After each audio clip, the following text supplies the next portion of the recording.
Oke, kita mulai ya. Assalamualaikum warahmatullahi wabarakatuh. Waalaikumsalam warahmatullahi wabarakatuh. Waalaikumsalam warahmatullahi wabarakatuh. Gimana teman-teman kabarnya semua? Sehat-sehat?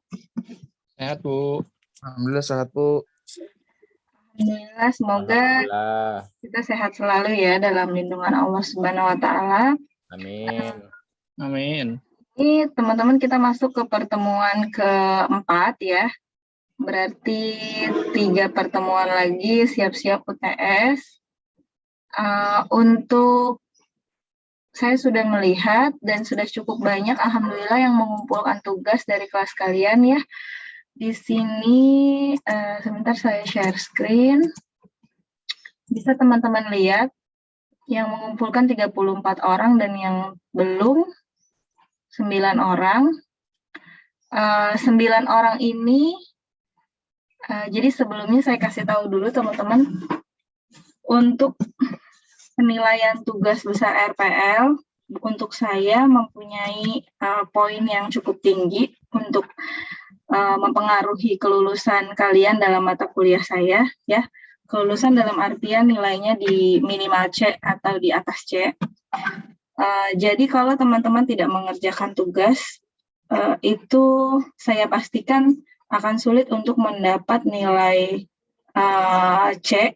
Jadi saya akan kasih nilai D atau enggak E walaupun ujiannya mengerjakan. Jadi teman-teman di sini absen dan tugas harian untuk saya sangat mempengaruhi. Jadi teman-teman bisa tolong dikerjakan. Nah, untuk yang 9 ini karena sekarang saya baru ngasih tahu yang lebih detail lagi. Sebenarnya sih dari awal juga udah dikasih tahu ya, karena tugas ini memang harus dikerjakan jika ingin lulus pada mata kuliah saya. Jadi ini untuk yang belum mengumpulkan, ini saya kasih batas waktu tambahan. Saya kasih batas waktu tambahan, jadi sampai Senin ya. Jadi sampai Senin tanggal 10 jam 11.59. Setelah lewat dari ini, jika memang betul tidak mengerjakan, maka saya akan tidak terima lagi. Walaupun setelah itu dia mengumpulkan, itu saya tidak akan masukkan nilai. Gitu. Jadi batas waktunya sampai 10 Oktober 2021 11.59. Jadi silakan di upload yang belum mengumpulkan, kesempatan terakhir ya. Lalu untuk yang sudah mengerjakan, terima kasih atensinya sudah mengerjakan dengan baik ya. Oleh karena itu saya minta 1 orang dari yang sudah mengerjakan untuk bisa ditunjukkan ke teman-teman lain. Jika menggunakan handphone, saya saja yang bantu share screen boleh, tapi silakan 1 orang mengajukan diri untuk ditampilkan kepada teman-teman yang lain, biar kita bahas.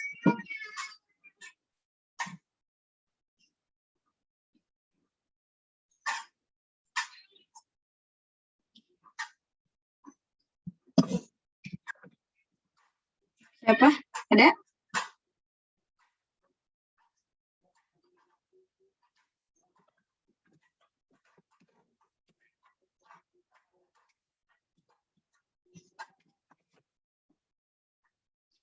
Kalau nggak ada yang maju, saya tunjuk. Yang saya tunjuk mau nggak mau harus ngomong. Kalau enggak, berarti saya anggap tidak mengumpulkan nih.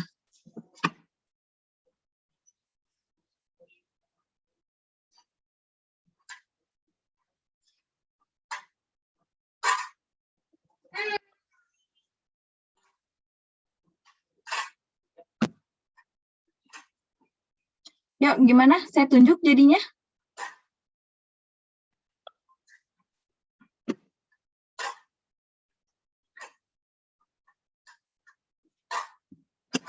Halo, suara saya terdengar? Ada, Bu. Ada kok, Bu.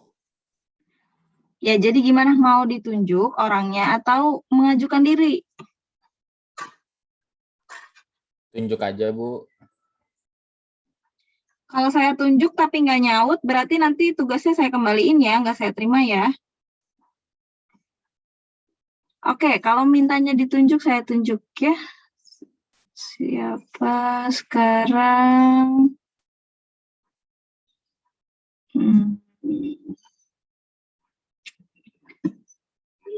Ini deh, Destiana Ayu. Ada orangnya? Destiana Ayu. Nggak ada ya, belum masuk ya.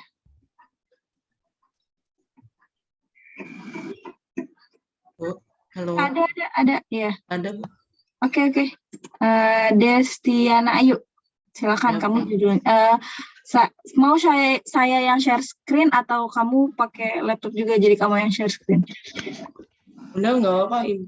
Kalau nggak keberatan Ibu nggak apa-apa, boleh, Bu. Oke. Ya udah saya aja ya. Terus silakan kamu mulai. Dari judul, terus yang kamu analisis apa? Di sini saya memiliki judulnya penjualan Coffee Beans. Bentar. Lalu di sini saya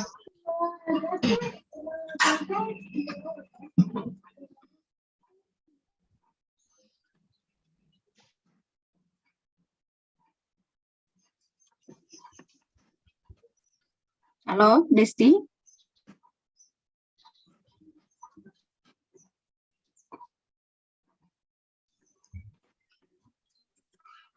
ya Bu, sebentar. Proses bisnisnya ada proses pemesanan. Proses pemesanan ini jadi pembeli datang ke tokonya untuk menanyakan ketersediaan produk yang ada. Lalu yang kedua ada proses pembayaran. Setelah pembeli memilih produk, pembeli membayar produk yang dipilihnya. Di toko ini hanya menerima pembayaran secara cash. Oke. Yang ketiga ada proses laporan. Setiap bulan manajer akan membuat laporan penjualan dan pembelian. Lalu laporan ini diserahkan kepada pemilik tokonya. Yang berikutnya ada aturan bisnis sistem berjalan. Di sini ada aturannya. Yang pertama, aturan pemesanan. Pertama, pembeli harus datang ke toko, lalu pembeli bisa meminta tolong kepada karyawan menjelaskan produk yang tersedia. Yang kedua, ada aturan pembayaran. Setelah memilih produk yang dibeli, pembeli melakukan pembayaran dan pembayaran dilakukan dengan pembayaran cash. Yang ketiga, ada aturan pembuatan laporan. Setelah pembayaran selesai, data penjualan akan dikumpulkan dalam satu map untuk dilaporkan setiap bulannya. Manajer bertanggung jawab untuk membuat laporan penjualan dan pembelian bulanan. Lalu ada analisa masukan dan proses dan keluaran. Yang pertama, analisa masukan. Yang pertama, nama masukannya memesan menu. Memesan menu ini fungsinya untuk memilih menu yang akan dibeli. Sumbernya yaitu pembeli. Medianya baru kertas. Sebenarnya bukan kertas sih, Bu. Jadi di situ kayak cuma kertas, Bu. Cuma apa? Jadi di situ mesennya tuh bukan kertas gitu Bu. Jadi saya mau sebentar Bu, berisik. Saya mute dulu.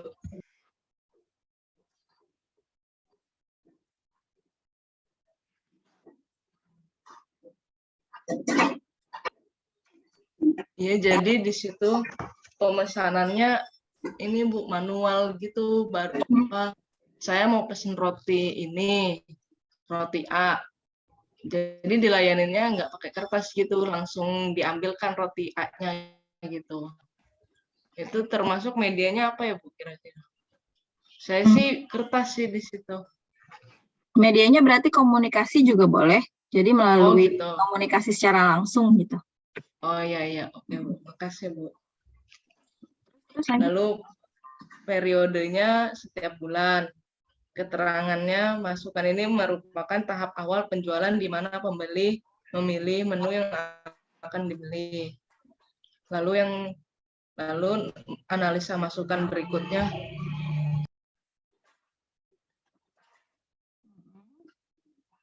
Laporan pembelian ya. Lalu analisa masukan berikutnya ada bayar menu.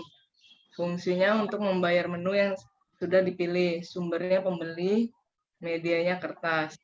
Periodenya setiap ada pesanan, dan masukan ini merupakan tahap pembayaran di mana pembeli akan membayar sejumlah uang untuk menu yang akan dibeli. Lalu analisa masukan berikutnya ada nota pesanan. Fungsinya mencatat menu yang akan dipesan, sumbernya admin, medianya kertas, periode setiap ada pesanan. Keterangannya, masukan ini merupakan tahap mencatat pesanan dari pembeli. Lalu ada faktur pembayaran, fungsinya sebagai bukti bahwa Telah membayar ya. bahwa menu telah dibayar, sumbernya admin, media kertas, periode setiap pembayaran, keterangan, Oke. Desti, nggak apa-apa. berisi catatan bukti pembayaran. Iya, oke Desti, sampai sini dulu. Penjualan. Desti bisa dengar suara saya? Iya Bu. Ya udah sampai sini dulu. Oke nih, ini udah bagus ya, Bu, penjabarannya Desti. Maaf Bu. Iya, nggak apa-apa. Saya buka. Iya. Is okay. Terima kasih Desti untuk presentasinya. Bagus ya, udah rinci sampai sini. Terus teman-teman, ini saya mau nanya dulu deh. Adakah yang mengerjakan lebih dari poin F? Dari semua ini, adakah teman-teman yang mengerjakan poin HIJK juga? Atau hanya semuanya sampai F? Kalau saya sampai F doang, Bu. Sesuai perintah Ibu. Sampai F. Saya sampai K, Bu. Yang sampai K siapa tadi? Saya, Bu. Saiful? Iya, Bu. Oke, kita lihat ya. Jadi ini teman-teman kayaknya saya salah nulis di GCR-nya. Baru ngeh pas kemarin kelas yang lain itu, baru karena mereka mengerjakan sama juga sampai F, karena saya kopinya di GCR sampai F. Nah, jadi teman-teman nanti untuk yang belum, bisa melanjutkan sampai HIJK ya. Ini kayak punyanya Saiful. Jadi ini saya pindah ke slide, apakah terlihat pindah atau stay di tempat share screen-nya? Pindah Bu. Pindah ya. Ya, Bu. Jadi teman-teman, ini saya yang salah ya. Jadi sebenarnya pertemuan 3 kemarin analisis kebutuhan CDF sampai HIJK. Nah, jadi teman-teman tidak perlu mengerjakan yang poin yang tidak disebutkan di sini. Jadi poinnya benar kayak yang tadi punya Desti juga. Terus ini saya coba buka juga punya Saiful. Benar teman-teman ngikutin aja ininya, misalnya J, terus ininya I. Ini sesuai dengan yang disuruh poin-poinnya. Jadi jangan bikin subbab sendiri.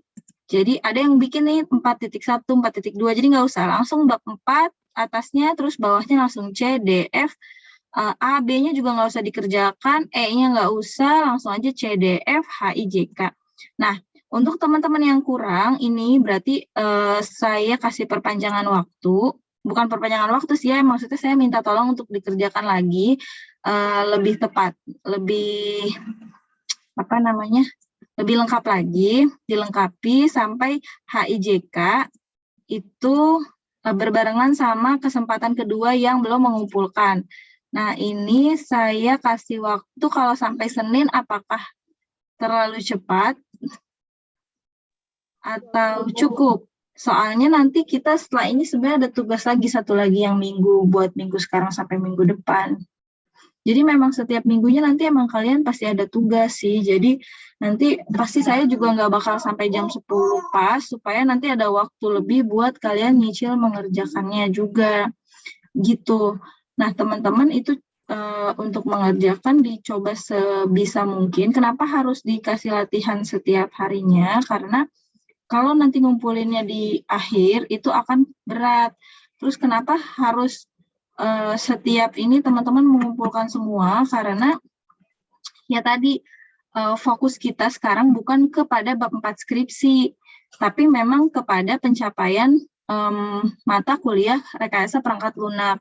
Nah, jadi teman-teman jujur saja saya tidak akan mungkin periksa punya teman-teman semua satu persatu. Paling saya hanya buka beberapa dalam setiap tugas untuk saya periksa bareng-bareng, nanti ketahuan nih yang kurangnya di mana. Misalnya kayak Desti, nanti ini saya minta diganti ya nih,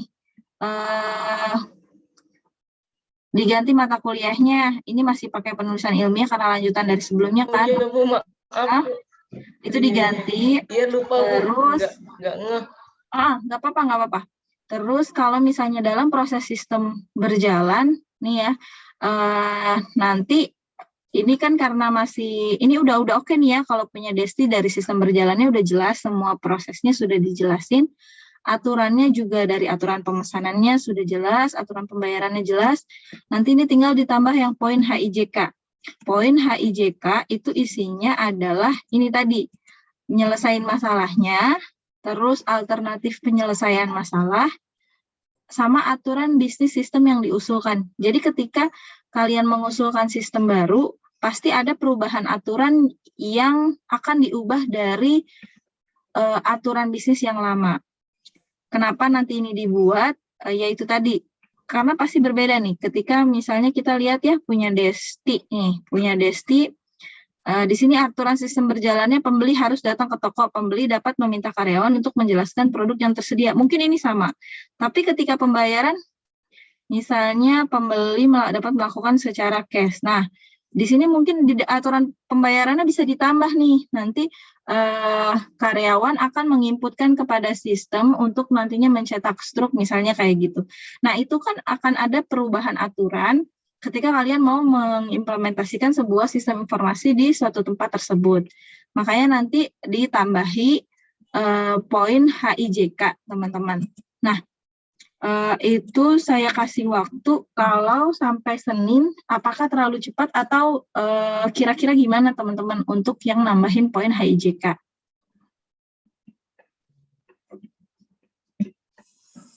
Karena ini kemarin saya kopinya kurang sebenarnya. Jadi panduan kalian nanti ketika tulis ini ngelihatnya ke sini aja ya. Ke sini berarti kalau ini pertemuan 34 ya berarti ini 3. Nah, ini 45 berarti ini di pertemuan 4 tugasnya diperiksanya di pertemuan 5. Terus nanti yang ini pertemuan 6, 56 berarti ini di pertemuan 5 dikumpulkannya di pertemuan 6. Kayak gitu, teman-teman. Kalau di pertemuan 7 berarti nanti ini tugasnya ada di pertemuan 7, dikumpulinnya di pertemuan 9 gitu. Ini mungkin karena kekurangan informasi juga ya, kita mispersepsi, gangguan komunikasi antar kita jadi salah pemahaman. Jadi ini saya wajarkan gitu ya. Nah, Atau enggak saya kasih waktunya sampai Jumat juga deh, sampai bukan Jumat kan kita ketemu Jumat, berarti saya kasih waktunya sampai Kamis minggu depan ya. Jadi barengan tugasnya, ada tugas analisis kebutuhan sama satu lagi tugas nanti analisis terstruktur yang setelah ini kita mau bahas. Setuju gitu ya, sampai hari Kamis jam 11.59, oke? Iya, Bu. Iya, Bu. Setuju. Ya. Poinnya Setuju. C, D, F, Berarti itu untuk Hah? itu ya, Bu. C. Yang terlambat gimana, Bu? Sama Yang hari Kamis terlambat, atau tetap ya. hari Senin? Yang terlambat juga sama, tetap maksimal hari Senin untuk mengumpulkan, tapi semua poinnya harus sudah dikumpulkan. Baik, Bu. Terus nanti saya ada tugas satu lagi sebenarnya. Jadi ya jadi kayak kalian jadi banyak gitu tugasnya karena didobel. Nah, tapi ya mau nggak mau ya harus dikerjakan ya seperti itu. Terus kenapa sebenarnya diberi tugas kayak gini? Masing-masing judul gitu ya, supaya pengalamannya bervariatif. Jika kita misalnya nih ngebahas tentang nanti hari ini ngebahas analisis terstruktur. Analisis terstruktur misalnya bikin di FD. Kalau saya hanya mengasih soal, misalnya kayak gini kasih soal terus kita bikin di FD-nya, itu nanti tidak berkembang gitu. Akan kebanyakan mungkin bisa kemungkinan juga saling contek kayak gitu ya, saling lihat punya temennya, terus juga yang kita dapatkan tidak variatif dan gitu-gitu aja. Tapi kalau dengan judul masing-masing, berarti setiap orang akan bertanggung jawab untuk menyelesaikan rancangannya, makanya dibikin judul tersebut. Tapi yaitu dia nanti ini tidak ada sangkut pautnya dengan skripsi, tapi bisa dilanjutkan jadi skripsi. Pokoknya itu saya ulang-ulang terus tuh. Bisa dilanjutkan menjadi skripsi dengan catatan persetujuan dari dosen pembimbing skripsi. Akan tetapi fokus di RPL-nya kita mau ngebahas emang pengen tahu nih DFD itu gimana, UML itu gimana, jadi biar paham semuanya, flowchart kayak gimana. Nah, jadi kita pahami bersama dari materi-materi di mata kuliah rekayasa perangkat lunak ini. Jadi gitu, teman-teman. Sampai sini ada yang mau ditanyain nggak? Ini jelas ya, sampai sini nih tugas analisis kebutuhan jelas ya, C, D, F, H, I, J, K. Berarti ini nanti mudah-mudahan minggu depan semuanya mengumpulkan. Jadi kenapa nanti saya nggak beri kesempatan terakhir buat teman-teman yang di akhir itu nanti bujuk-bujuk gitu ya, minta mau ngumpulin, itu saya nggak akan kasih. Kenapa? Karena saya menghargai yang mau berusaha untuk memenuhi di setiap harinya gitu. Nggak mungkin kalau misalnya saya nanti terakhir terima-terima juga, ya berarti kan buat apa nih sama orang yang rajin-rajin di sini kan kayak nggak ada penghargaannya. Sedangkan mereka ini ada usahanya loh, selalu hadir di Zoom, terus ngumpulin ini tepat waktu. Pasti ya harus diapresiasi gitu dengan jadi teman-teman perlu ketahui ngerti aja atau pinter aja nggak cukup kalau kita nggak rajin gitu. Jadi emang untuk ngedapetin sesuatu meskipun kita nggak bisa, kalau kita rajin itu pasti ada nilai dari usaha kita itu gitu. Jadi dan saya mau menghargai itu. Jadi yang saya lihat nanti bukan hasilnya tapi proses kaliannya. Makanya nanti buat saya UTS nanti yaitu nggak bisa jadi tolak ukur untuk nilai kalian. Kenapa? Karena nggak adil untuk kalau kita nilai dari UTS doang, terus di UTS-nya bagus, kemungkinan besar nilainya bagus kalau UTS-nya bagus, ya gitu nggak adil sama yang kesehariannya mau belajar gitu. Makanya saya nilainya seperti itu, teman-teman. Mudah-mudahan bisa dipahami ya. Lalu kita masuk sekarang ke analisis terstruktur.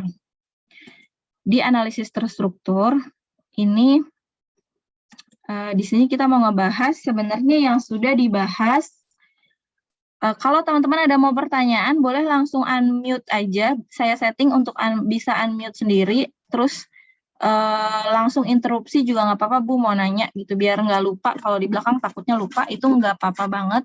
Untuk interupsi, saya persilahkan. Nah, jadi di sini kita masuk pertemuan 4. Pertemuan 4 itu materinya analisis terstruktur. Analisis terstruktur ini kita ngebahas 4 pertemuan pada mata kuliah ANSIS. Di ANSIS dibahas 4 pertemuan, tapi ketika di RPL dibahas 1 pertemuan di pertemuan 4. Kita mau ngebahas apa yang pertama? Kita mau ngebahas yang pertama di FD. Yang kedua kita mau bahas kamus data. Yang ketiga kita mau bahas bagan terstruktur. Masih ingat lah ya pasti ya. Ini semester lalu sudah ditaruh 4 pertemuan. Sekarang kita bahas lagi.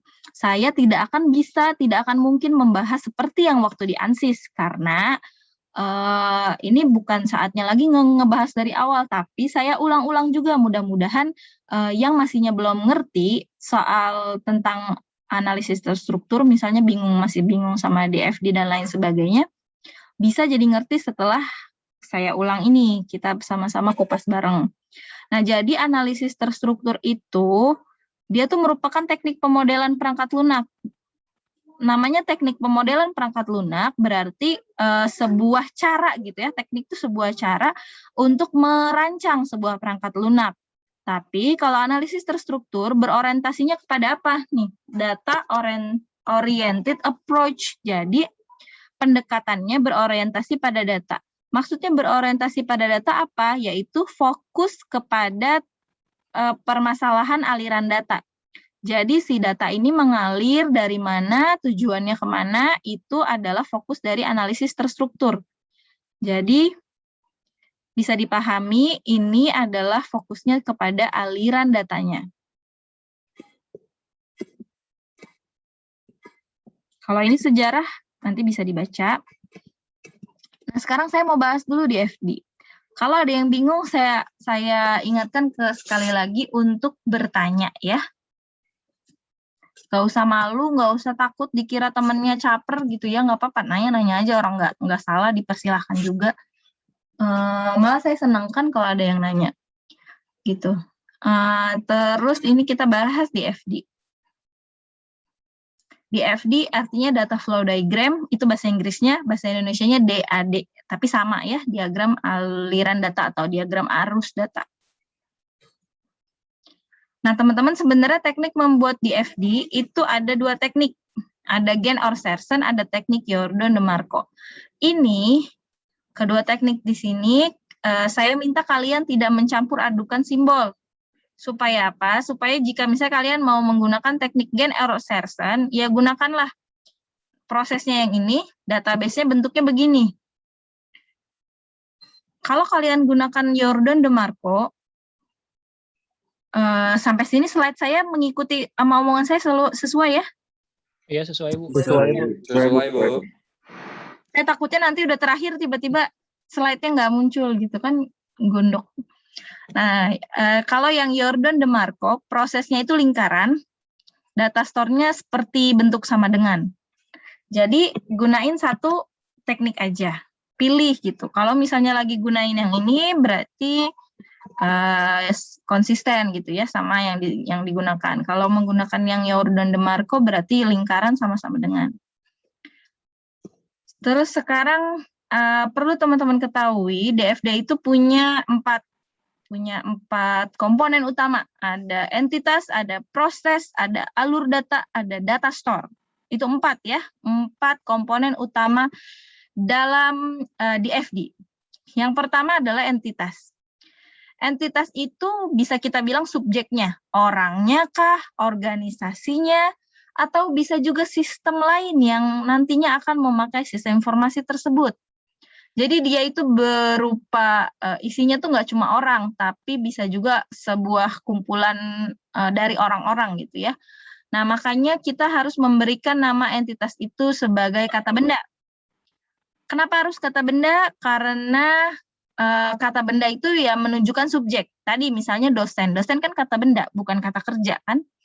Dosen, terus bagian keuangan misalnya. Terus bisa juga mahasiswa. Kalau tadi mungkin kasusnya Destiana itu pembeli gitu ya. Terus kasir, terus manajer. Nah, itu adalah entitas.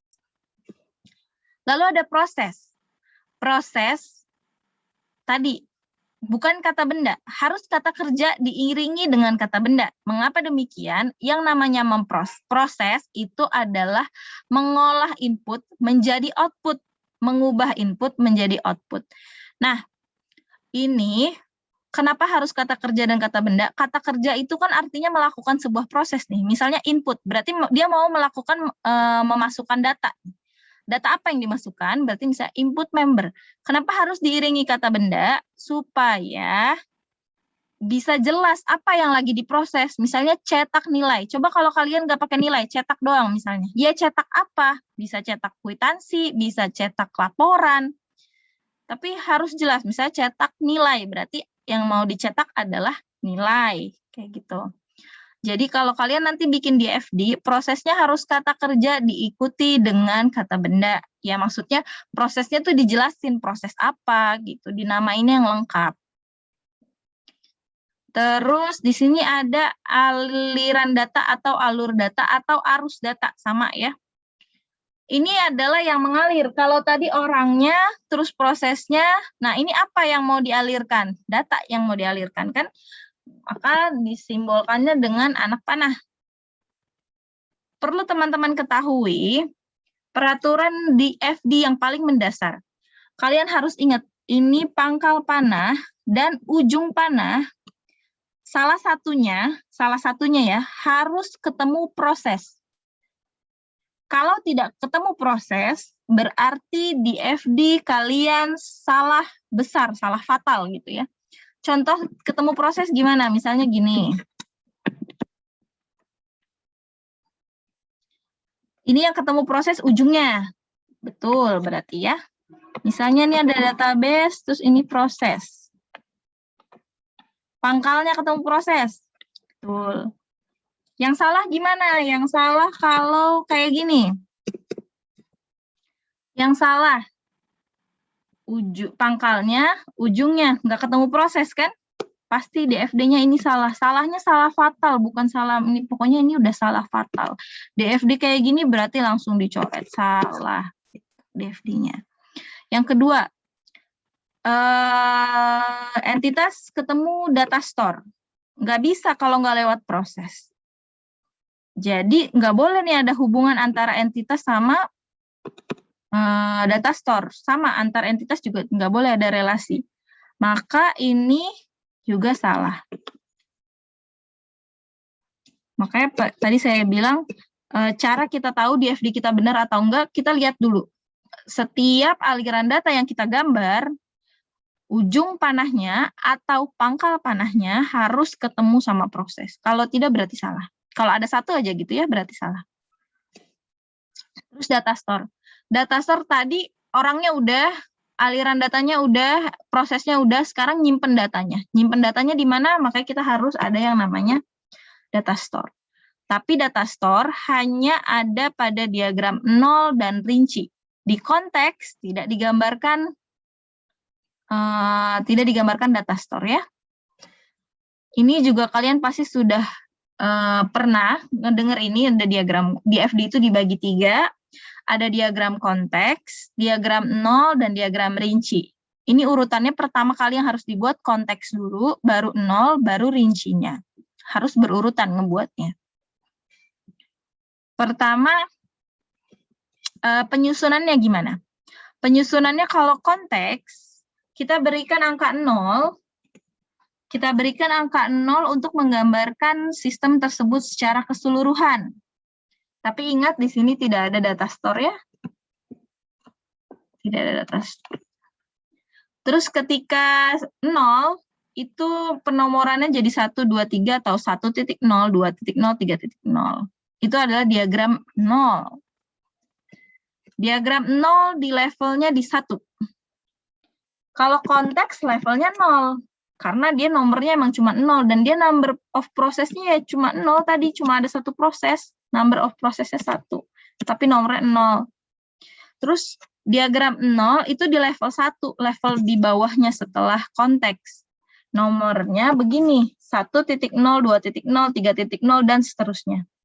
Lalu ada yang namanya rinci. Rinci adanya di level 2. Di level 2 berarti pecahan dari yang 0. Misal yang kita mau rincikan adalah 2. Berarti kalau 2 nanti nomornya ini. Kalau yang ini berarti pecahan dari yang 1. Tetapi perlu kalian ketahui, tidak semua dari proses yang ada di diagram 0 perlu dirincikan.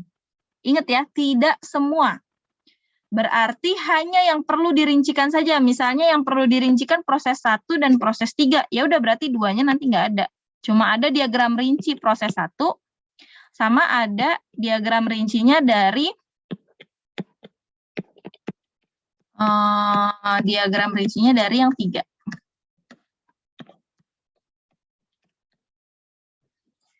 3.1, 3.2 misalnya.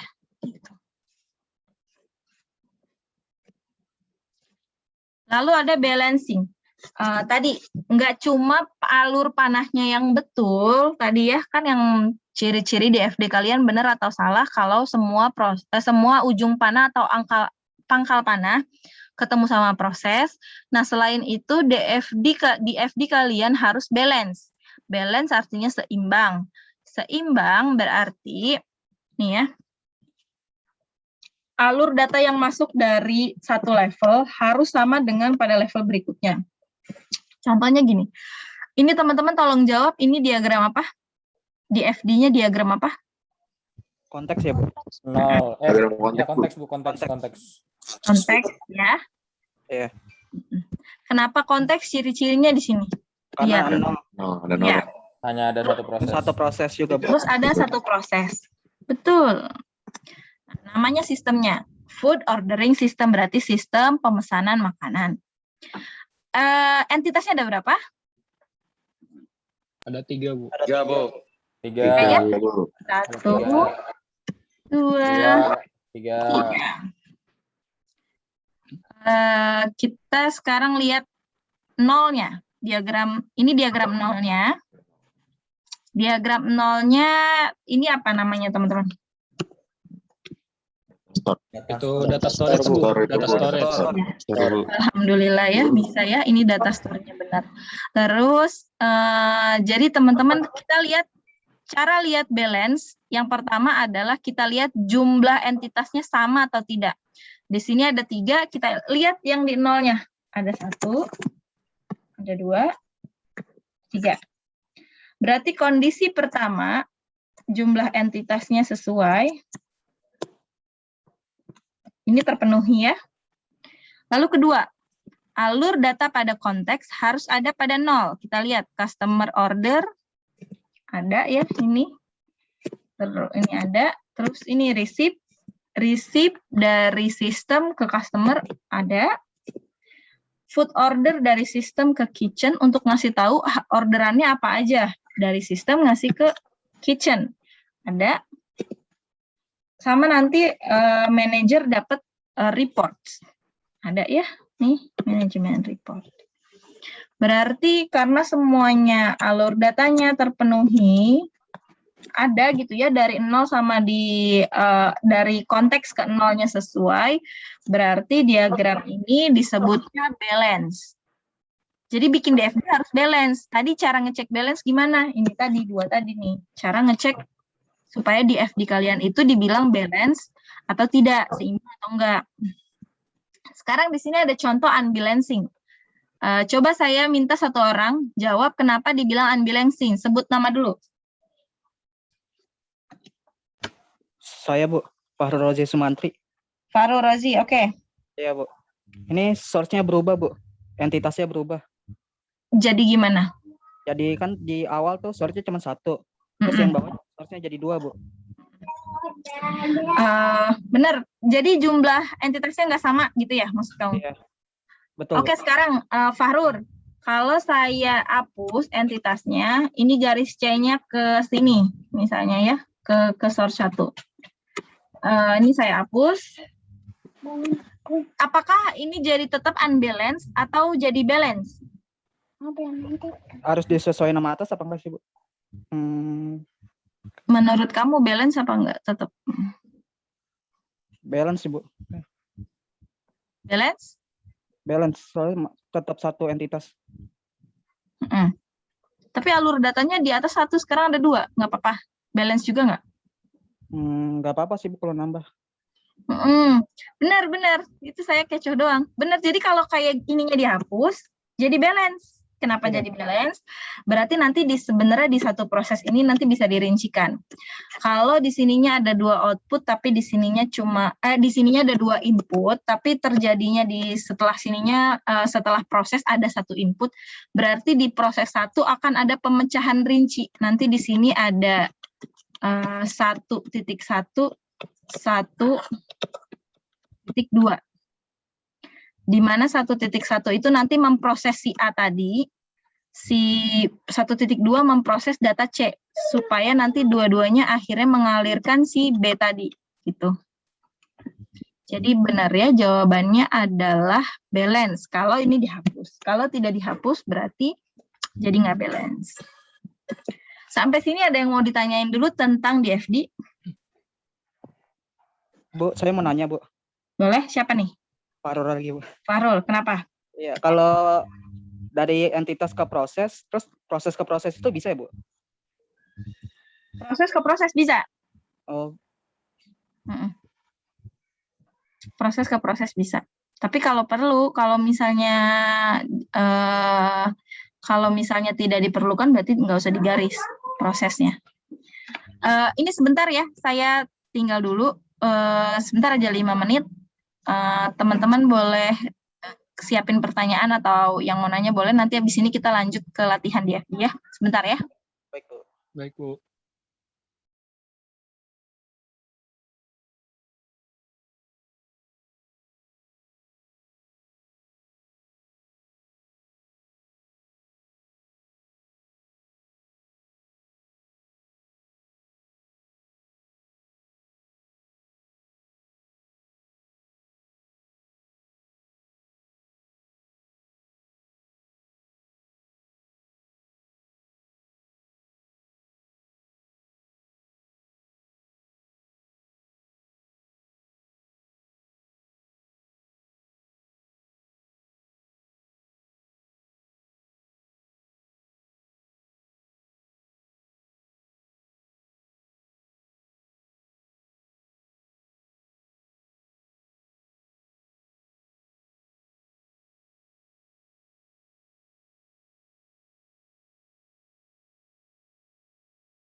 Halo teman-teman, maaf ya, saya tinggal sebentar tadi. Ada yang mau ditanyain dulu tentang DFD? Ada, Bu. Siapa yang mau nanya nih? Silakan. Saya Rifan Adrenaldi, Bu. Oke, Rifan, gimana? Tadi kan untuk diagram rinci itu ada itu, Bu, ada hak proses yang nggak harus dijabarkan. Misalkan 1.1.1.2 itu. Nah, Ya. proses yang tidak perlu dijabarkan itu yang seperti apa ya, Bu? Oke. Saya jawab setelah kita sambil latihan ya. Rifan, bagus nih pertanyaannya ya. Jadi Rifan mau nanya masih bingung. Jadi cara kita tahu yang ini tuh dirinciin atau nggak perlu dirinciin gitu kan ya pertanyaannya Rifan? Iya, Bu, betul, Bu. Oke, ini kita sambil latihan, nanti kejawab di sini. Jadi di sini teman-teman ada soal ya, bisa kita baca. Jadi ini intinya tentang proses pelayanan penyusunan skripsi, sistem informasi untuk pelayanan skripsi. Jadi BAAK Unindra merancang sistem informasi untuk pelayanan penyusunan skripsi bagi mahasiswanya.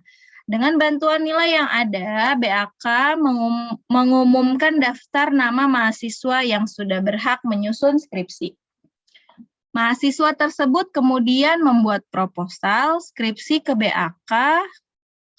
Setiap proposal yang masuk akan dikirimkan ke tim prodi yang akan dibalas dengan surat persetujuan. Nah, ini pokoknya dari soal nih banyak nih.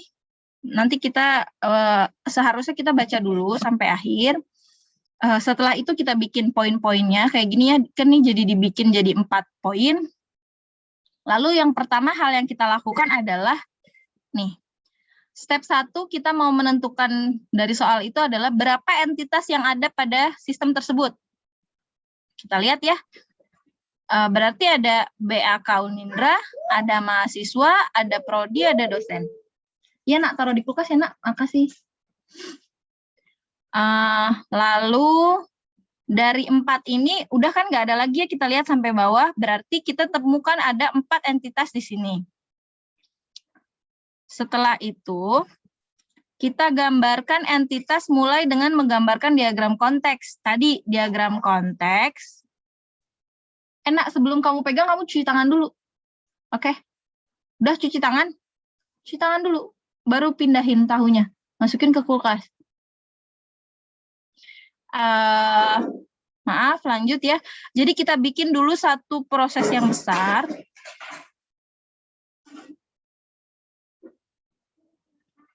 Iya, it's okay. It's okay. Nggak apa-apa, cuci tangan aja. Terus kita bikin satu lingkaran yang besar, itu kita namain sistemnya. Air apa? Air itu wastafel. Banjir di mana? Ya udah, nanti kita beresin sama-sama. Rafa cuci tangan dulu, pindahin itu nanti baru diberesin ya. Lalu teman-teman kita bisa namain sistem informasi pelayanan penyusunan skripsi ya. Terus kita buat 4 entitas yang tadi kita tulis, ada BAK, ada prodi, ada mahasiswa, ada dosen pembimbing. Lalu kita bikin satu persatu. Ini langkah-langkahnya sebenarnya kalau kita lagi bikin nggak benar-benar satu-satu kayak gini. Maksudnya tuh ini tuh saya tuh ngasih satu-satu gini supaya kita paham gitu ya. Tapi biasain bacanya kan dari satu atas dulu gitu. Terus kita lihat nih BAK merancang sistem informasi pelayanan. Terus bantuan data nilai. Berarti karena ada data nilai, ntar di sini ada data store. Tapi nanti dibuatnya di diagram 0. BAK mengumumkan daftar nama mahasiswa yang sudah berhak menyusun skripsi. Berarti dari BAK ngasih daftar nama mahasiswa, nanti mahasiswa dapat siapa aja emang yang mengikuti skripsi tersebut. Lanjut yang kedua, mahasiswa tersebut kemudian membuat proposal skripsi ke BAK. Setiap proposal dikirimkan ke prodi dan akan dibalas surat persetujuan. Berarti yang ngasih proposal mahasiswa ya ke prodi. Bukan ke prodi, dia ngasihnya kemana nih? Ke BAK, proposal skripsi, ke BAK. Tapi proposal nanti dikirimkan ke tim prodi. Berarti dari BAK mengirimkan berkas proposal. Berkas proposal tersebut adalah bentuk jamak dari proposal.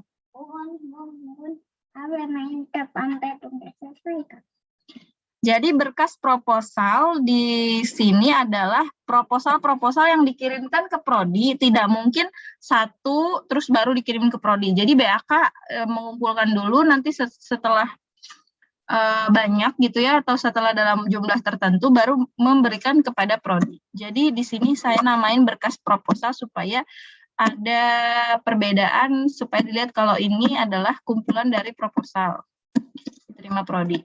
Lalu prodi memberikan surat persetujuan. Surat persetujuan tadi yang menerimanya mahasiswa. Lalu lanjut lagi, BAK menentukan dosen pembimbingnya setelah menyerahkan proposal kepada dosen yang bersangkutan. Seiring dengan jalannya bimbingan skripsi, semua dosen pembimbing harus memberikan laporan kemajuan. Jadi nanti dosen pembimbing dapat daftar dosen pembimbing yang dikasih oleh BAK. Lalu dosen pembimbing dapat proposal juga tadi, sekalian dapat siapa nama mahasiswa yang dibimbingnya. Lalu dosen pembimbing ngasih laporan kemajuan nanti diterimanya oleh prodi. Lalu kita masukin lagi terakhir nih. Pada akhirnya penyusunan skripsi, dosen pembimbing membuat pernyataan kepada BAK bahwa mahasiswanya telah siap sidang dan mahasiswa tersebut menyerahkan draft skripsi ke BAK. Oleh BAK, draft skripsi tersebut diteruskan kepada tim prodi. Selesai ujian skripsi, prodi mengirimkan nilai hasil sidang ke BAK untuk diumumkan kepada mahasiswa. Berarti tadi dosen dulu ya, dosen pembimbing bikin surat pernyataan siap sidang. Lalu si mahasiswanya ngasih draft skripsi. Draft skripsi diterimanya oleh BAK. BAK kasih draft skripsi kepada prodi. Lalu prodi dari berkas draft skripsi tersebut kasih nilai sidang. Tapi yang mengumumkan kan BAK. Jadi dari berkas tersebut sama BAK diproses jadi nilai sidang. Lalu diumumkan kepada mahasiswa. Ya, kayak gitu. Jadilah diagram konteksnya. Lalu dari diagram konteks, kalian buat menjadi 0 gimana caranya? Bikin semua posisinya kayak tadi, ya misalnya kita bikin udah posisinya gini, kita bikin posisinya sama kayak tadi untuk entitasnya, lalu prosesnya kita pecah. Nah, di sini yang teman-teman perlu ketahui, setiap orang akan dengan studi kasus yang sama, setiap orang akan sangat memungkinkan untuk membuat diagram yang berbeda, hasil diagram yang berbeda, meskipun aturan bisnisnya sama, meskipun sistem yang mau digambarkannya rencananya sama, tapi penggambarannya akan berbeda nanti hasil perancangannya. Kenapa? Karena setiap orang memiliki teknik penyelesaian masalah yang berbeda dan pemikiran yang berbeda juga. Jadi bisa saja nanti menurut tadi yang nanya Rifan, menurut saya 3, menurut Rifan nanti bisa aja 4 proses. Bisa saja terjadi kayak gitu. Bisa juga menurut Rifan 2 proses, bisa aja. Ya itu balik lagi nanti ke individu masing-masing. Lalu kalau kayak gitu yang benar yang mana Bu DFD-nya? Punya Ibu atau punya Rifan misalnya? Dibilang salah benar DFD itu bukan dari jumlah proses atau dari penggambarannya bentuknya gimana. Benar atau tidaknya DFD, yang pertama kita lihatnya balance atau tidak, ya syarat balance tadi udah dikasih tahu. Yang kedua penggambarannya benar nggak, ada yang salah fatal nggak? Salah fatal itu yang mana? Yang tadi, yang kalau ujung panah atau pangkal panah tidak bertemu proses. Nah itu adalah DFD yang salah. Sisanya mau gambarnya kayak gimana pun selama balance dan memenuhi tidak melakukan kesalahan yang fatal pada DFD, itu diagramnya betul. Lalu sekarang ini kita bikin 0. 0 saya bikin di situ 3 proses. 3 proses pada diagram 0. Nah, lalu tadi pertanyaan Rifan, apa yang perlu dirincikan? Yang perlu dirincikan adalah ketika kita lihat nih, di dalam ini ada proses kecil lainnya atau enggak. Kalau bisa dipecah ada proses lainnya, berarti itu dirincikan. Tapi kalau tidak ada, berarti tidak perlu dirincikan. Misal kayak gini, di pengajuan proposal. Saya pecah nih di pengajuan proposal. Karena ada pengumuman mahasiswa, ada proses penyerahan proposal, ada proses persetujuan. Jadi ada 3 proses di dalam dari proses 1 tadi. Tapi kalau misalnya di 3 nih, mau dipecah lagi, bisa aja. Tapi harus ada 3.1, 3.2. Minimal ada 2 proses kalau dipecah. Tapi kalau kalian masukin ke rinci tapi tetap 3.1 doang, nggak ada lanjutannya, ya berarti itu tidak usah dirincikan. Jadi yang perlu dirincikan adalah emang yang di dalamnya terdiri dari proses kecil lainnya. Minimal ada 2 proses kecil di dalamnya. Kayak gitu. Rifan, apakah menjawab yang tadi kamu tanyakan? Jawab, Bu. Ya, gitu ya. Jadi, makanya saya bilang bisa aja setiap orang beda. Bisa aja nanti menurut teman kalian misalnya ya, menurut siapa, salah satu menurut si A, bikinnya 4. Jadi di sini pertama pengumuman daftar yang bisa ikut skripsi, yang kedua pengajuan proposal, misalnya yang ketiga pelaporan kemajuan, yang keempat penyerahan skripsi. Itu bisa saja terjadi dan memang setiap orang bisa memungkinkan beda-beda gitu ya. Terus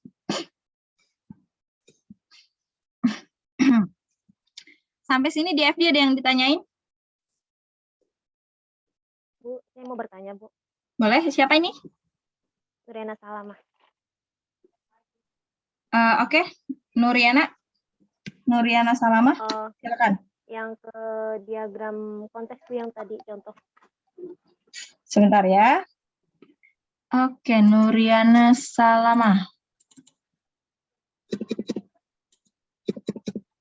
Yang konteks. Ya, Ini. contoh. Ya, kan di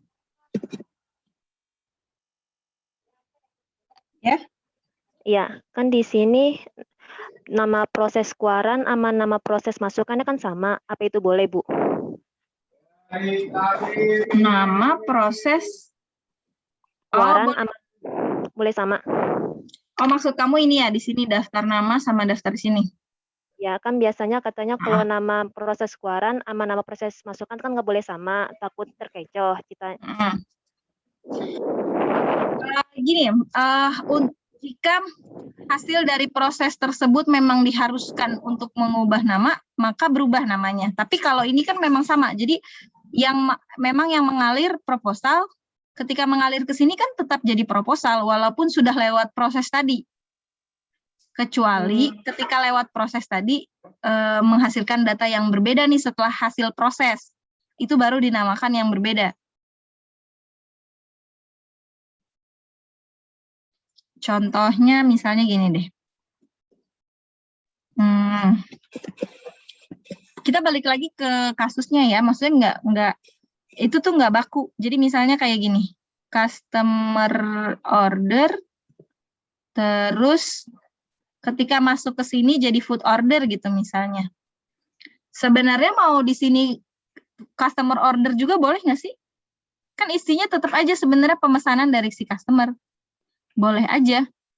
Cuma di sini dia namain food order. Kenapa? Karena lebih mengarah kepada pemesanannya yang mau diproses oleh si kitchen tadi. Karena si kitchen misalnya nggak butuh data customernya, tapi cuma butuh food ordernya. Jadi kita balik lagi tergantung si sistem tadi yang mau kita rancang kayak gimana. Kalau misalnya di sininya mau sama, ya nggak apa-apa sama juga. Tapi kalau customer order mungkin di sini kan kitchen-nya kan tidak perlu data customernya karena dia yang dibutuhkan hanya food ordernya saja. Jadi orderan si makanannya itu apa aja supaya diproses oleh kitchen. Nanti sebenarnya yang membutuhkan customer order secara keseluruhan untuk datanya kan si manager report. Misalnya kayak gitu. Jadi boleh sama, boleh juga beda. Ya, baik Bu, makasih. Ada lagi?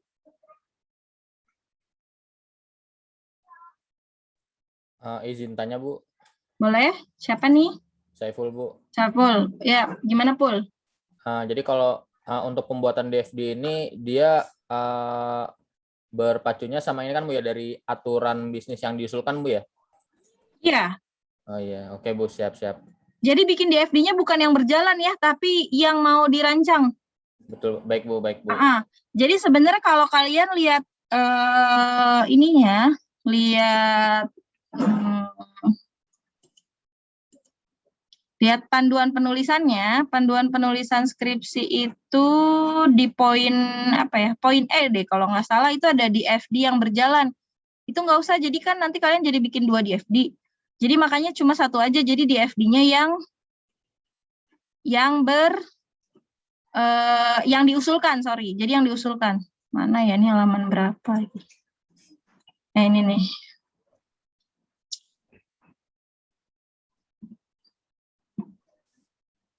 Bentar ya.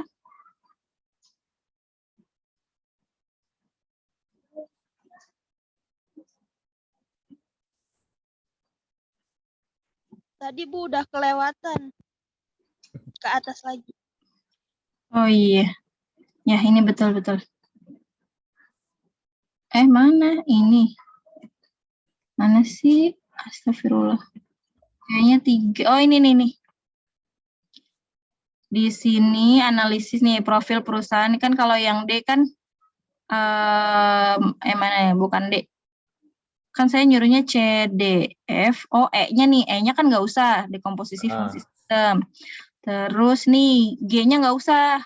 Aliran data. Jadi langsung aja kan analisis permasalahan alternatif sama DAD nanti yang mau diusulkan. Gitu. Jadi makanya nggak semuanya di sini saya suruh. Makanya biar kalian nanti berarti di tugas RPL yang berikutnya di sini yang MNOPQ ini adalah pertemuan 4 dikumpulkannya pertemuan 5 itu adalah membuat diagram aliran data dari yang mau kalian usulkan. Kalau teman-teman di sini ada yang membuat di luar sistem informasi yang tidak bisa di DFD-kan ya.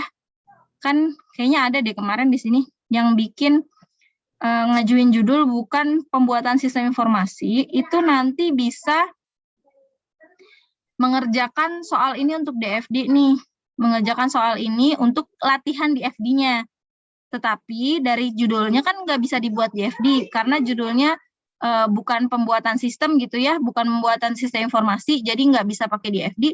Maka teman-teman kalau kayak gitu mengerjakan ini untuk yang tugas analisis terstruktur. Begitu. Bu, cukup, Bu. Cukup, baik. Mantap ya. Lanjut, kita sekarang ke selanjutnya adalah ini. Kamus data. Kamus data adanya di mana? Jadi gini, di FD itu kan ada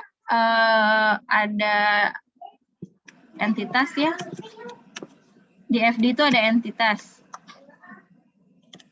Ada alur data, ada data store, sama ada proses.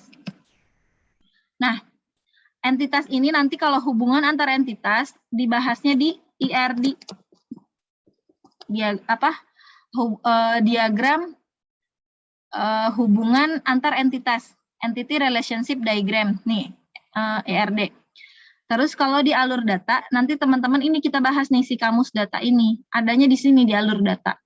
Kalau yang ada di database, itu nanti adanya normalisasi sama perancangan database. Terus kalau si proses adanya apa? Ada spesifikasi proses. Ada satu lagi bagan terstruktur.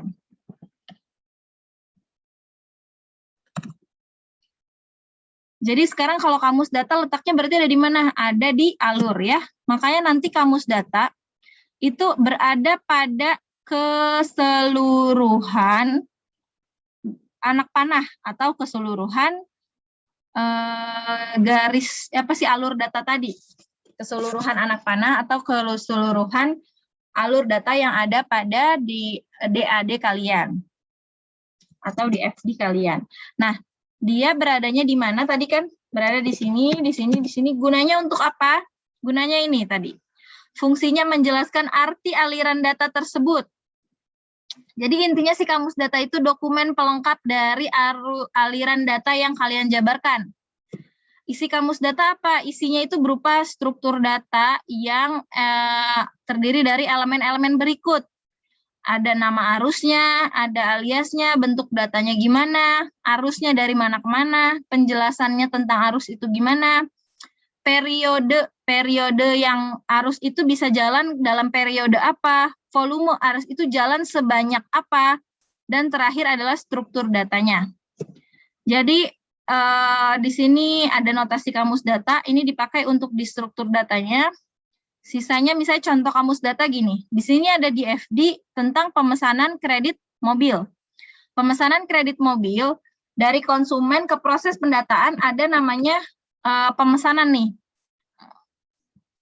Kita lihat kamus datanya, arus datanya namanya pemesanan, aliasnya tidak ada, bentuk datanya formulir atau dokumen formulir gitu ya. Arus datanya dari konsumen menuju ke proses pendataan, penjelasannya dari admin memasukkan data pemesanan ke dalam database. Jadi admin masukin data ke dalam database, datanya data pemesanan yang dikasih oleh konsumen tadi. Periodenya apa? Periodenya setiap ada pemesanan kredit, baru tuh jalan alur data itu. Kalau nggak ada pemesanan, kalau lagi nggak ada pemesanan dalam satu hari itu misalnya, berarti alur data itu sebenarnya nggak ngalir. Jadi ngalir ketika ada pemesanan. Volumenya 1-5 pemesanan per hari, yaitu volume berdasarkan hasil analisis kalian dari sistem yang berjalan nanti bisa diketahuinya. Terus struktur datanya ada header, isi, footer. Nah ini tuh bentuk nanti dokumen dari pemesanan itu kayak gimana hasilnya. Yaitu ada header, isi, footer. Headernya itu nanti isinya nomor urut pesanan sama tanggal, isinya berarti ada ID pemesanan, nama, alamat, nomor telepon, tipe mobil, harga mobil, angsuran, warna, uang muka, dan lain-lain sebagainya. Nah, inilah yang ada pada struktur data. Terus ada bagan terstruktur yang terakhir. Bagan sebelumnya kamus data ada yang mau ditanyain? Saya mau bertanya, Bu. Boleh? Di bagian kamus data itu pemisahnya tanda tambah ya, Bu? Fahru Rozi. Iya. Bagian misalnya kayak nama terus pemisah itu tanda tambah. Iya, nih kita lihat di notasinya. Oh, dan. Ya, jadi tanda tambah itu artinya dan gitu. Dan makanya ini nanti notasi ini diperlukannya ketika di penjelasan struktur data.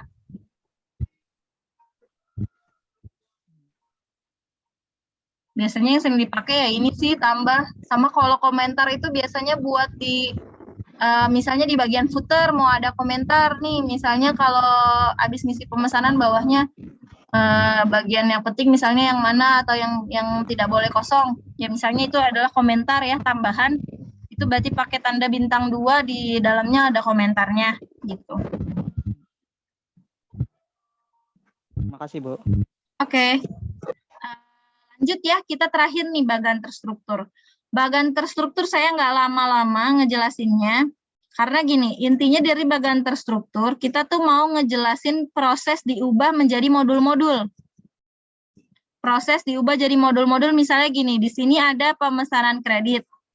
Di dalam pemesanan kredit itu pertama ada pendataan konsumen, terus nanti ada pemesanannya. Setelah pendataan konsumen, bawahnya ada pemesanan dari konsumen tadi. Terus ada juga pendataan mobil nih di sini dari rinci ya diambilnya. Terus di sini contohnya adalah misalnya gini. Yang perlu kalian ingat dari bagan terstruktur adalah ini ada yang kosong disebutnya data couple. Ini ada yang isi, disebutnya control couple. Data couple itu digunakan kalau datanya ini masih digunakan.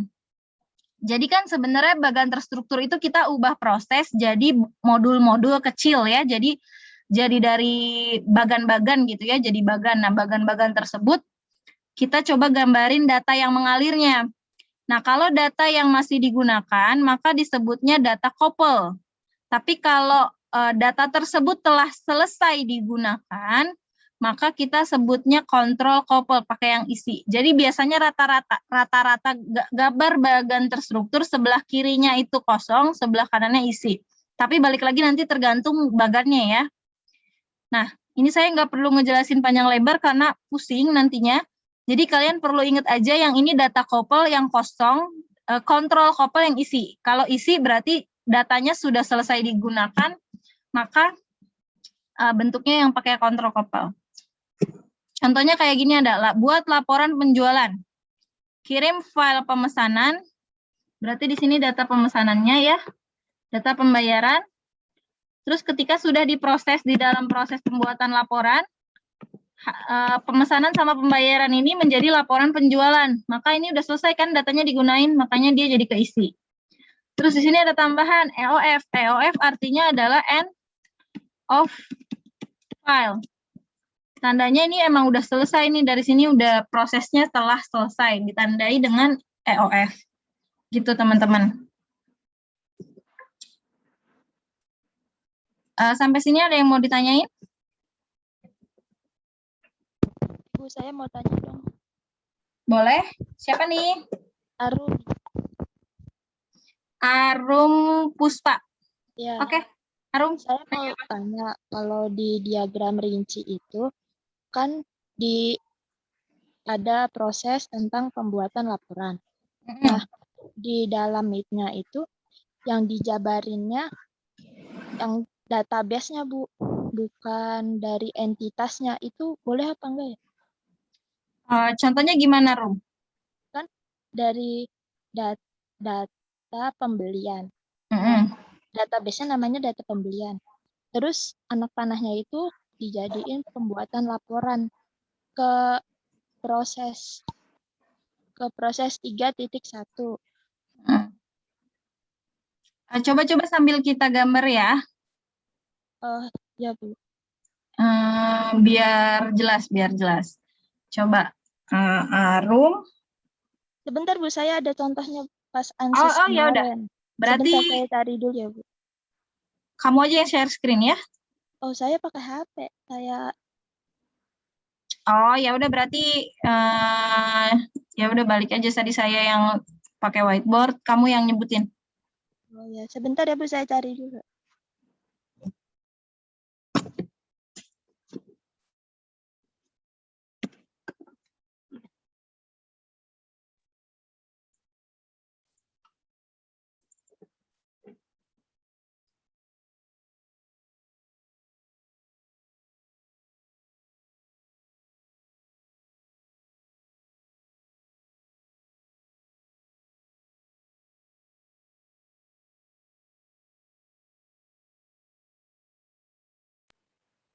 Bu, interupsi Bu, mohon maaf.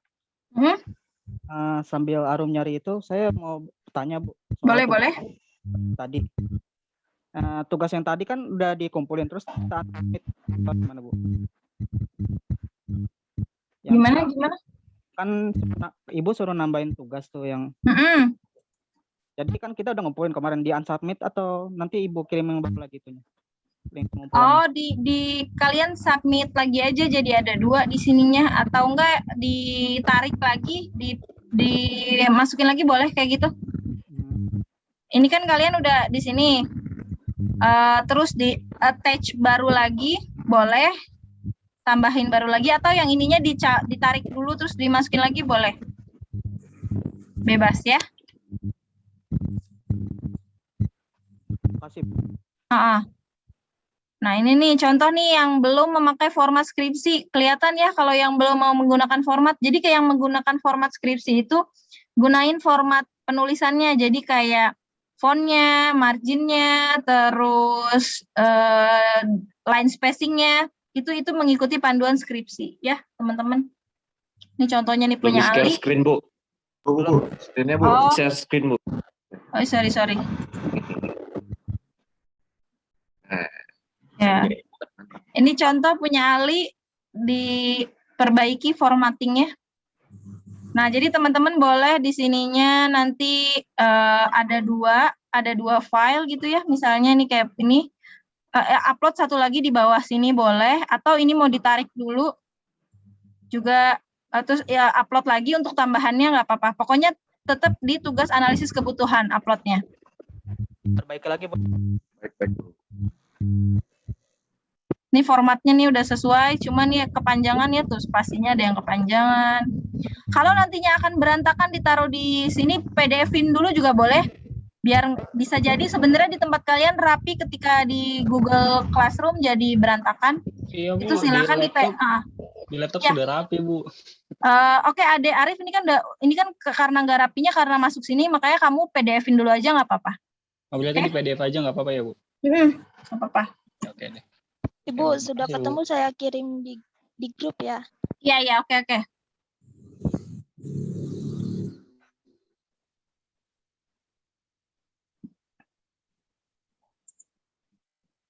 Mana?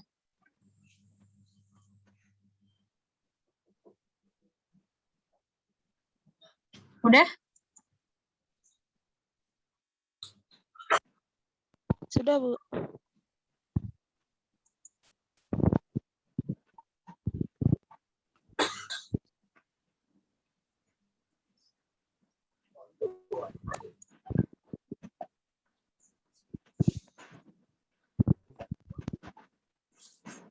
Sudah belum, Bu?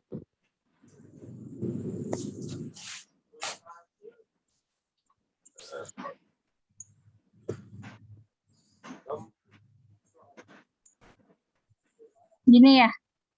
Ya, Oke, gimana pertanyaannya sekarang? kan itu dari database. Kalau kayak gitu boleh nggak sih, Bu? Database ke proses terus langsung ke entitas. Ini rincinya banyak banget. Iya, makanya kan laporan per data itu ada laporannya, Bu. Iya. Jadi gini aja, prosesnya nanti laporan catat data karyawan.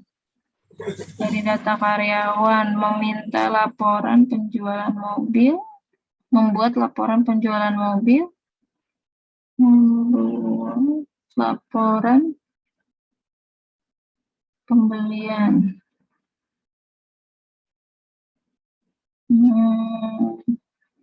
Bukti pembayaran sewa, membuat laporan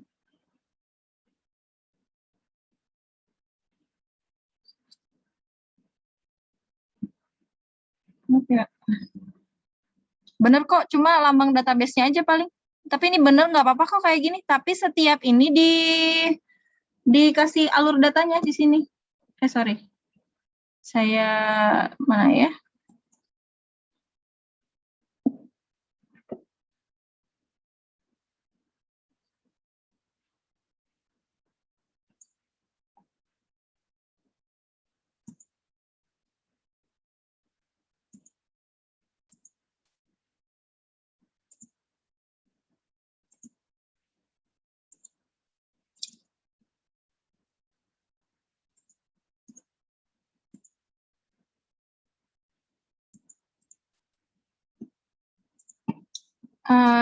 Siapa tadi nih? Arum ya? Jadi nanti setiap ini juga harus ada namanya, Rum. Jadi setiap ada panah itu harus ada keterangannya.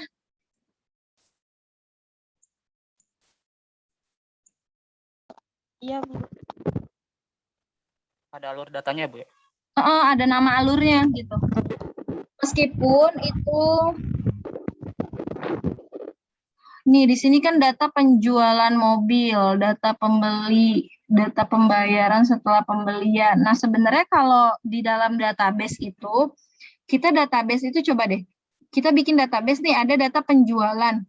Sebenarnya penjualan dan nanti sama pembayaran misalnya dari pembeli, itu kan sebenarnya bisa satu database aja.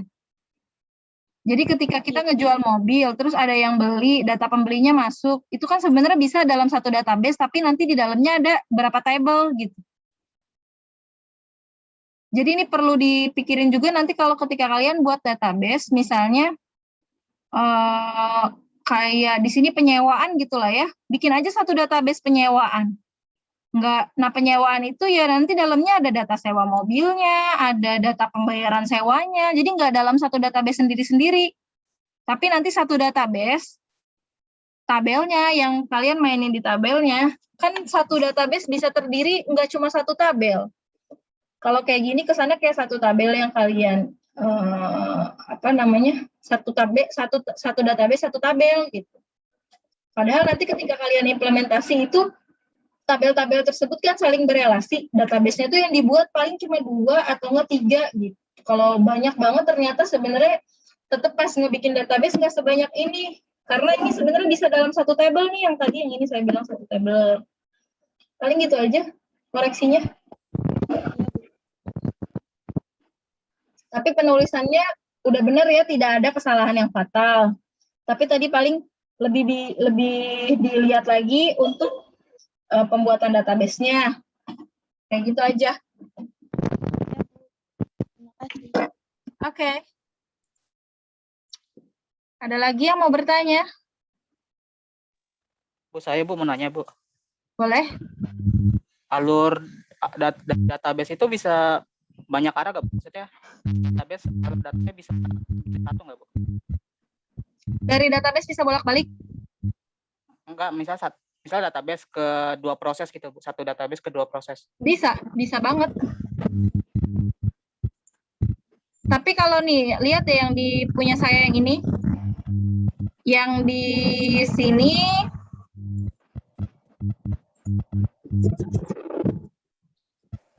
ini kalau kalian lihat nilai yang di sini sama yang di sini tuh sama ya. Hanya dibuat 2 kali karena supaya tidak tumpang tindih garisnya. Tapi sebenarnya kalau misalnya dari sini mau digaris ke sini, itu ya bikin garisnya gini. Terus namain di sininya nilai hasil sidang. Itu nggak apa-apa. Cuma di sini saya tambahin di sini supaya nggak ini tuh sebenarnya database yang sama. Jadi kalau kalian namain tapi namanya sama, itu sebenarnya database yang sama. Cuma untuk segi rapi aja gitu. Proses yang berbeda ya Bu? Ya, tapi sebenarnya kalau di proses yang berbeda mau di satu tempat aja nggak apa-apa.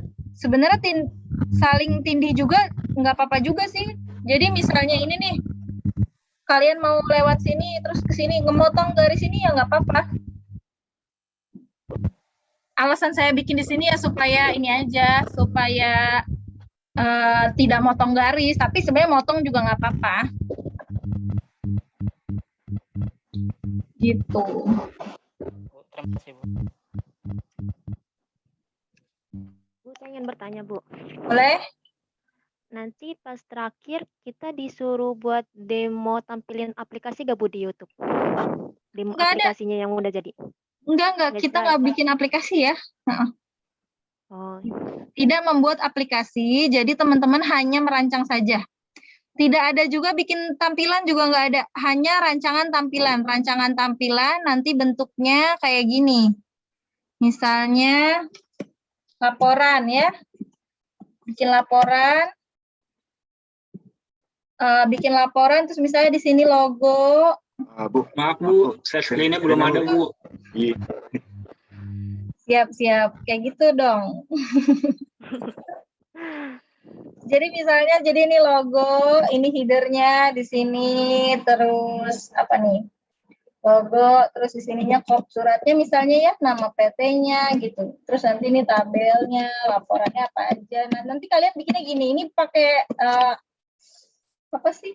Bikinnya bukan tampilan mockup gitu, bukan. Nanti rancangan layar tuh rancangan tampilan doang. Jadi misalnya nih kalau aplikasi ya, misalnya aplikasinya kalian bikin di sini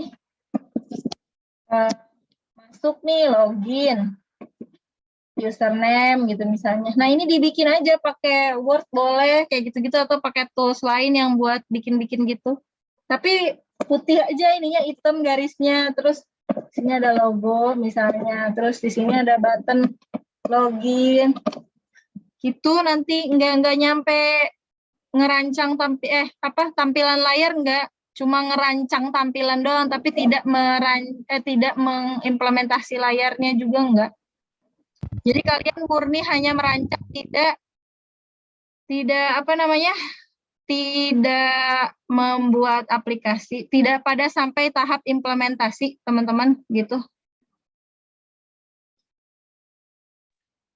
Berarti kayak buat kerangkanya doang ya, Bu ya? Buat rancangannya saja, lihat. Iya, soalnya kan di sini di bagian UML pertemuan 15 yang N-nya implementasi pengujian perangkat lunak. Oh, itu pengujiannya. Jadi itu hanya test case-nya saja. Jadi kalian bikin test case-nya. Jadi gini, pada pengujian, benar-benar kalian lihat di situ ya, ya.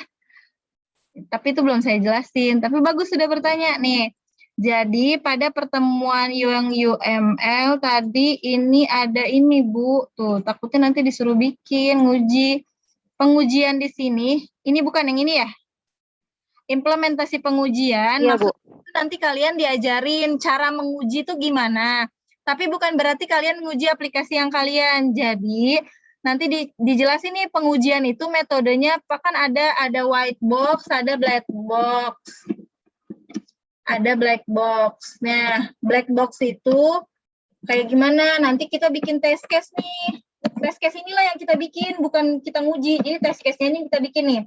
Ketika dijalankan fungsi pemesanan ya, fungsi pemesanan, hasil yang diharapkannya gimana? Ketika diklik muncul form buat pengisian pemesanan. Terus nanti hasilnya di sini kita bisa pilih sesuai atau tidak. Tapi ini nggak usah diisi. Jadi kita bikin ininya aja nih, kerangka ngujinya. Kerangka menguji perangkat lunaknya, tapi tidak melakukan pengujian. Jadi kalian nanti dikasih tahu cara nguji perangkat lunak tuh kayak gimana. Secara black box aja, white box-nya nggak usah. Karena white box itu nguji codingannya. Jadi kalian black box-nya aja. Jadi misalnya yang kedua, fungsi apalagi nih, misalnya fungsi untuk inputnya bisa diinput apa enggak ketika diklik oke.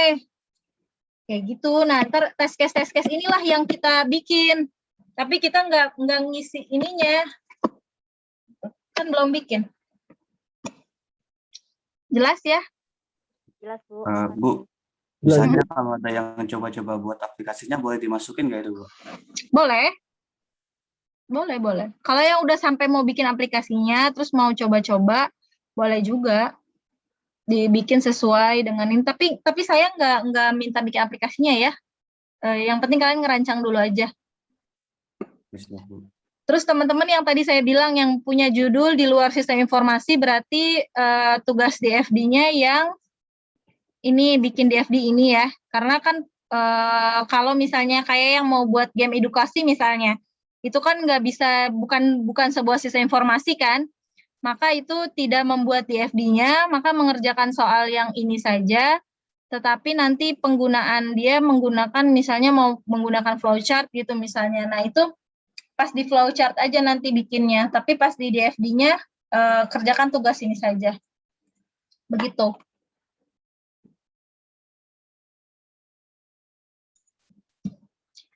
Udah, ada lagi pertanyaan? Oh, satu lagi saya sampaikan. Jadi untuk tugas yang berikutnya, ini saya langsungnya di sini deh biar tidak ada mispersepsi lagi ya. Kalau salah juga jadi kalian bisa ingetin saya. Kita bikin di sini tugas analisis terstruktur.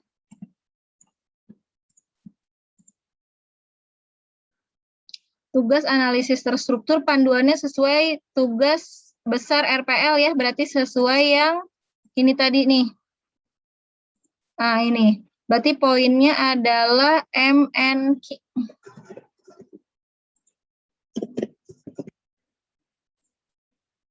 Poinnya adalah MNOPQ. Tapi kalau kamus data cukup satu aja, bagan terstruktur cukup satu aja ya. Jadi kalian jangan semua alurnya dibikin kamusnya, nanti capek, satu-satu aja. Satu aja sebagai contoh, udah ngerti belum kamus data gitu.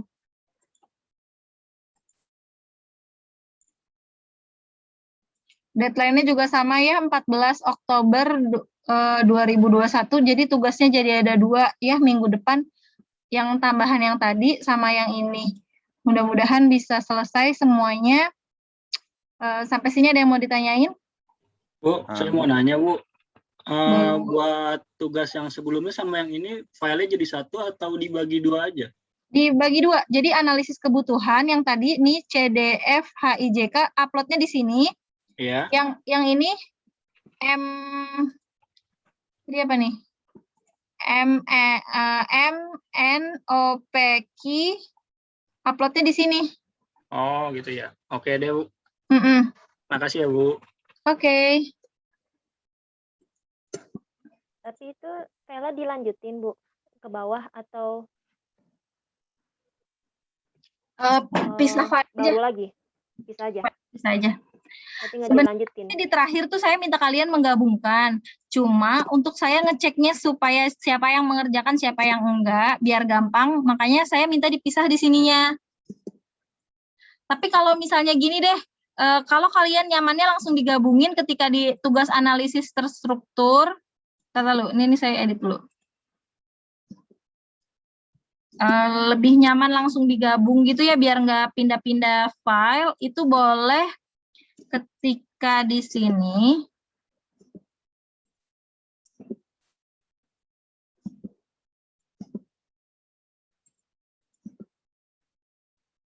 Ntar dulu ya, nih jadi berantakan di sini.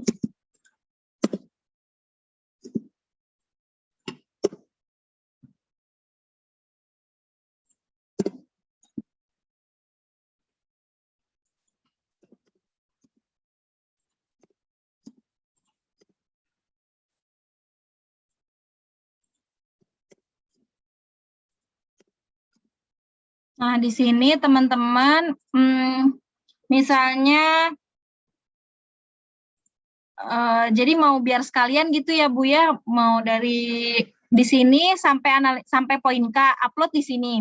Terus kalian lanjutin dari file yang tadi, DFD-nya di bawahnya, terus uploadnya nanti di sini, itu boleh juga kayak gitu. Tapi di sini poinnya dari awal sampai tadi, sampai key misalnya, nggak apa-apa.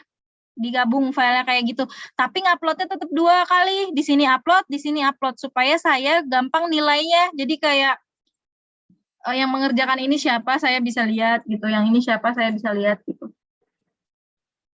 Iya Bu. Judul tuh masih ada yang belum mengumpulkan ya, 4 orang ini.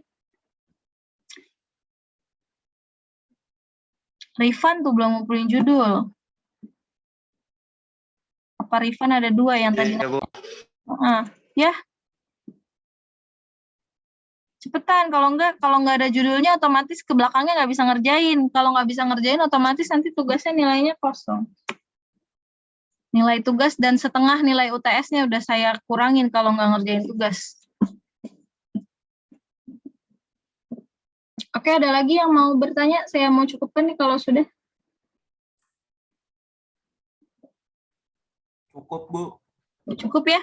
Oke, teman-teman kalau ada yang mau bertanya silakan di grup, di WA grup silakan bertanya. Saya cukupkan untuk pertemuan hari ini. Kita ketemu lagi minggu depan. Mudah-mudahan sehat selalu semuanya. Sebelum saya cukupkan, ini saya mau screenshot. Nggak apa-apa, nggak usah on cam ya, soalnya saya juga belum siap-siap, jadi nggak bisa on cam. Saya belum mandi, Bu. Iya, sama saya juga belum mandi. Bocah mah udah mandi, tapi orang tuanya belum mandi. Jadi kita tidak usah on cam, yang penting tapi kalau saya lagi udah siap gitu ya, saya suka on cam biasanya. Cuma kalau lagi nggak mood ya nggak mood siap-siap, apalagi nggak mood mandi kan, jadi nggak mau on cam. Nggak apa-apa, teman-teman juga nggak usah on cam kalau kayak gitu. Yang penting pembelajaran kita tercapai, insya Allah tercapai ya. Mudah-mudahan yang saya sampaikan membawa manfaat semuanya. Terima kasih yang hadir. Fikri seperti biasa nanti saya minta tolong saya japri ya. Untuk teman-teman yang lainnya, saya cukupkan. Wassalamualaikum warahmatullahi wabarakatuh. Waalaikumsalam warahmatullahi wabarakatuh.